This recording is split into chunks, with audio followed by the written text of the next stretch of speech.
Hello viewers, আসসালামু আলাইকুম। কেমন আছেন আপনারা সবাই? আশা করি সকলে ভালো আছেন। আজকে আপনাদের সাথে একটা নতুন ক্রাফট আইডিয়া শেয়ার করতে চলে এসেছি। তো এখানে আমি একটা বক্স নিয়ে নিয়েছি। এই বক্সটা হচ্ছে আমার ক্রাফটের জিনিসপাতি রাখার বক্স। এটাকে আমরা আজকে ক্রাফটিং এর সাহায্যে একটু সুন্দর করে ইন্টারেস্টিং লুক দেব। প্রথমে আমি স্কেচ করার যে অংশগুলো আছে সেগুলো বাদে যে জায়গাগুলো আমি স্কেচ করিনি সেখানে ডিপ পার্পল কালার রংটা দিয়ে আমি সুন্দর করে রং করে নিচ্ছি।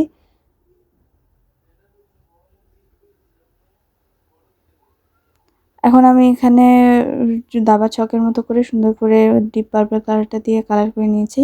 আর বাকি অংশগুলো আমি লাইট পার্পল কালারটা দিয়ে সুন্দর করে কালার করে নিচ্ছি।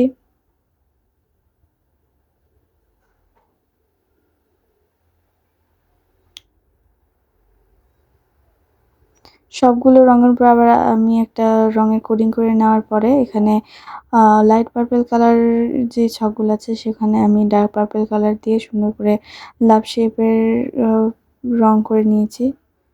আর এই ডার্ক পার্পলের উপরে আমি লাইট পার্পল কালার দিয়ে সুন্দর করে ল্যাপ শেপ করে নিয়েছি। এখানে আমি গ্লস অ্যাপ্লাই করছি যাতে করে ধুলাবালি পড়লে রঙগুলো নষ্ট না হয়ে যায়। তো কেমন হয়েছে আমার এই ক্রাফট আইডিয়াটা অবশ্যই জানাবেন। আর ভালো লাগলে লাইক কমেন্ট শেয়ার করে পাশে থাকবেন। আজকে এই পর্যন্তই। আল্লাহ হাফেজ।